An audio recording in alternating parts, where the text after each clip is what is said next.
This is a 24/7nursetutors.com lecture. 24/7 Nurse Tutors, providing unlimited tutoring. Welcome, and thank you for joining us. Test Taking Skills and Strategies Workshop, Part 4. I don't know about you, but I'm having a blast. Let's do another question, okay? Okay, class, let's quickly work on this question. The nurse is at the nurse's station documenting on her clients when the UAP reports that the client who was admitted with angina is complaining of chest discomfort.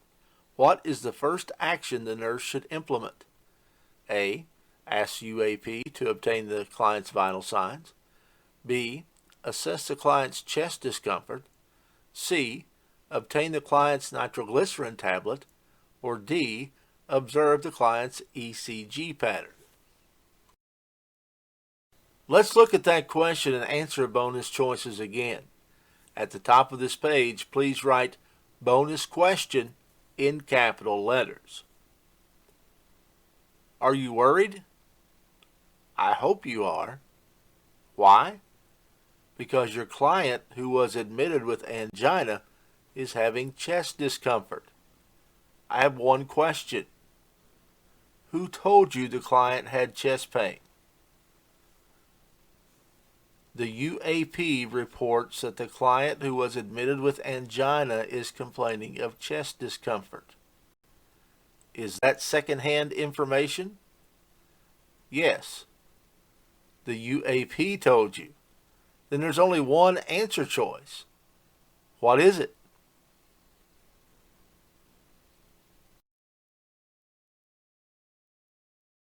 That one was awful easy. Let's try another question. We'll do it together. The nurse is in the room when the physician tells her client he has stage 4 prostate cancer. The client's family returns to the room and he happily tells them the biopsy was negative. What action should the nurse take? A. Talk to the family about the client's need for family support. B. Remind the client that the results were positive. C. Ask the client to restate what the healthcare provider told him. Or D. Encourage the client to talk to the nurse about his fears. Let me give you a second to think about this question.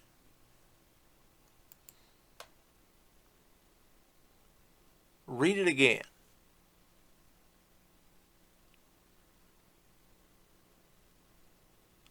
Let's think about this question again. The client knows the diagnosis, but he tells his family a lie?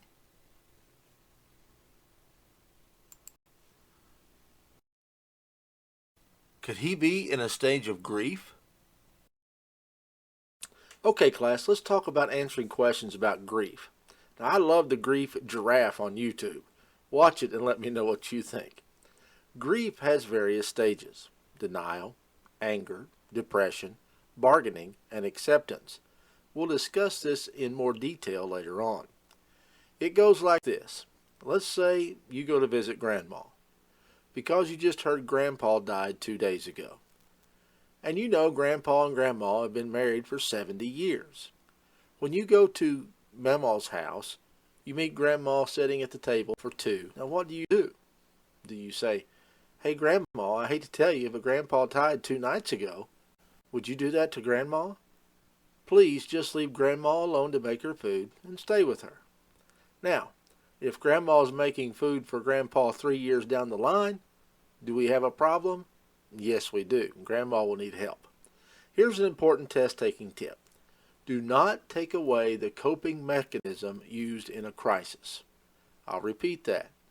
Do not take away the coping mechanism used in a crisis. Let's quickly review the 5 stages of grief: denial, anger, depression, bargaining, and acceptance.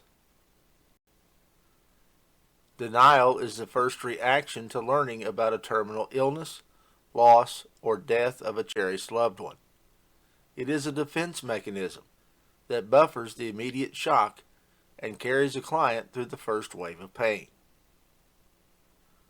Anger follows when the initial effects of denial begin to wear off and reality and its pain reemerge. Bargaining is the stage that the client may secretly make a deal with God. Depression can come in two forms: extreme sadness or be more private. It is the client's quiet preparation to separate and to bid his loved ones farewell. Acceptance is the phase marked by withdrawal, acceptance, and calm. Which stage of grief is your client in? Denial, anger, depression, bargaining, or acceptance? Your client is probably in the denial stage. He simply cannot believe what he just heard. It goes like this. Let's say you go to visit Grandma because you just heard Grandpa died 2 days ago. And you know Grandpa and Grandma have been married for 70 years. When you go to Mama's house, you meet Grandma sitting at the table for two as she happily tells you Grandpa is on his way home. You know he likes his food very hot. Now what do? Do you say, "Hey Grandma, I hate to tell you, but Grandpa died 2 nights ago"?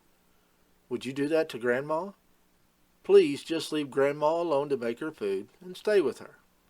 Now, if Grandma's making food for Grandpa 3 years down the line, do we have a problem? Yes, we do. Grandma will need help. Here's an important test-taking tip. Do not take away the coping mechanism used in a crisis. I'll repeat that. Do not take away the coping mechanism used in a crisis. Let's look at the question again. Which answer do you pick first? Did learning this new test-taking tip change your answer? Let's look at the answer choices. Should you talk to the family about the client's need for their support? That sounds like a HIPAA violation to me.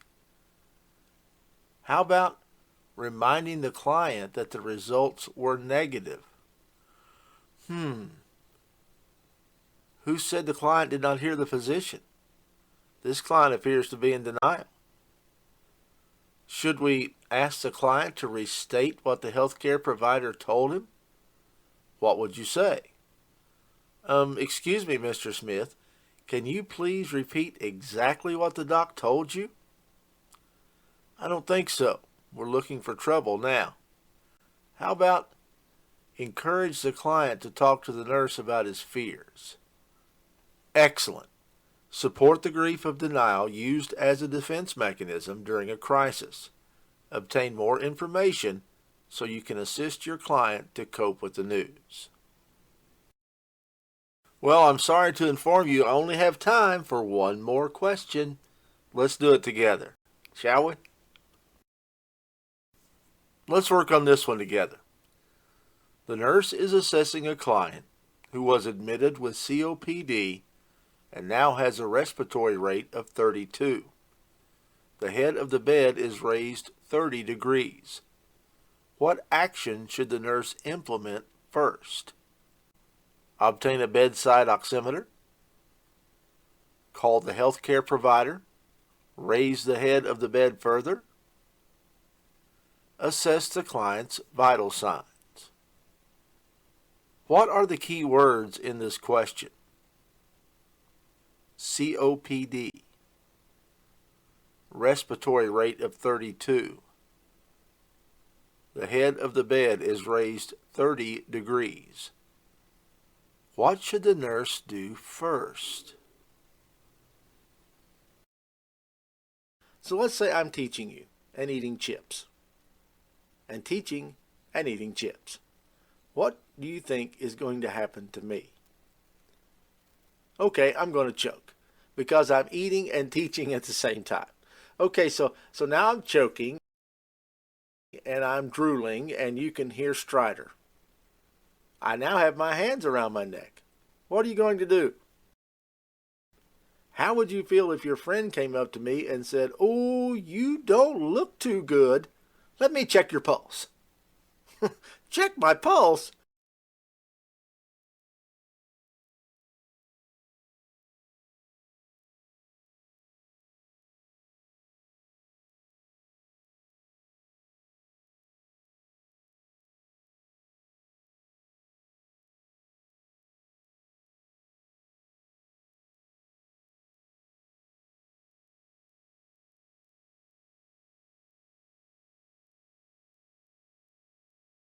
I hope you're going to save my life. I hope you are going to do the Heimlich maneuver on me. Class, when you see a question where your client is in distress, do not pick an assessment as your answer. We need action. Let me say that again because it's an important test-taking concept. When your client is in distress, do not assess. When in distress, do not assess. Okay, what are the key words in this question once again? COPD, respiratory rate of 32, the head of the bed is raised 30 degrees. What should the nurse do first? Well, is your patient in distress? With a respiratory rate of 32, yes, your client is in distress. So let's look at answer choice A. Obtain a bedside oximeter. Is this an assessment? Yes. Eliminate. Answer choice B. Call the healthcare provider.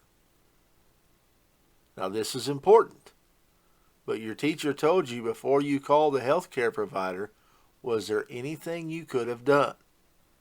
Let's hold this one for a second just in case there's an intervention you can do. Remember, because your patient is in distress, do not assess. C. Raise the head of the bed further. Now, before choosing any intervention, ask yourself, would it make a difference? Yes?